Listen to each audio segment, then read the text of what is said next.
Hello, I will also tell you how to do lump sum. So suppose you can see if current NAV is going down and you have some lump sum to invest. So you can go to the click on this three dot and say click on buy more, and you can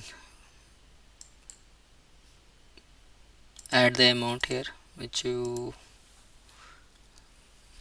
add the amount here and just click on buy. You have to select this payment method: net banking, REFT, RTGS, and yep. Uh, Once you select, just click on this buy option. If you selected UPI, you will get a UPI notification. Just approve and done.